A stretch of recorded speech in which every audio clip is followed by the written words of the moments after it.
नमस्कार। यो चाहिँ केतुको विभिन्न ग्रहहरूको कवचहरू भन्दै जाँदाखेरि यो चाहिँ केतुको कवच हो।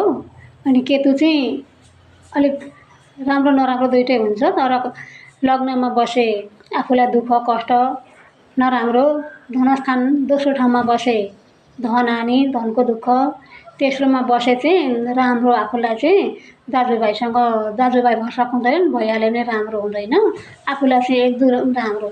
तृतीय भाव बिच केतु र चन्द्रमा रहे, ऐश्वर्य श्री झलमल्ल घरमा सदा रहे भनेको छ राम्रो। चौथोमा हुँदा आमालाई कष्ट आफूलाई दुःख, घर घडेरी हुन जोड्न गाह्रो। पाँचौँमा भए सन्तान हानि, भएका भए पनि सन्तान दुखी। छैटौँमा भए चाहिँ रोग लाग्दैन, शत्रु हानि शत्रु मर्छन् भनेको छ। अनि सातौँमा पति या पत्नीलाई नराम्रो। आठौँमा भए दिदीबहिनीलाई नराम्रो, अनि ऋण धेरै लाग्ने, अनि मृत्युको भयो, केतुको पालामा मृत्युको भयो। नौमा धर्म नहुने नगर्ने। दसौँमा कर्म बिगारिदिन्छ, राम्रो कर्म गर्न मान्दैन, राम्रो कर्म गरेको फल पाइँदैन। 11औँमा बसेको भए चाहिँ लाभै लाभ हुन्छ, राम्रो हुन्छ। 12औँमा बसेको छ केतु पनि बढी खर्च गराउँछ।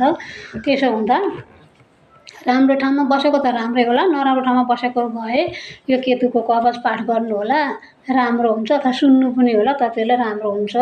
केतुको कवच चाहिँ यसरी छ। केतु कराल वदनं चित्रवर्णं किरीटं, प्रणमामि सदा केतुं ध्वजाकारं ग्रहेश्वरम्। चित्रवर्ण शिर पातु भालं धूम्र समुद्धति, पातु नेत्रे पिङ्गलाक्ष श्रुतौ मे रक्तलोचन। घ्राणं पातु सुवर्णा विश्वचिबुकं सिंहिकासुत, पातु कण्ठं च मे केतु स्कन्दौ पातु ग्रहाधिप। हस्तौ पातु सुरश्रेष्ठ कुक्षि मे पातु महाग्रह। सिंहासन कटिं पातु मध्यं पातु महासुर। उरु पातु महाशीर्ष जानुनी मेतिकोपन।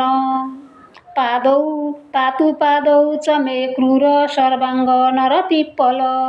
इदं कवचं दिव्यं सर्वरोगविनाशनं, सर्वशत्रुविनाशं च धारणै विजयी भवेत्।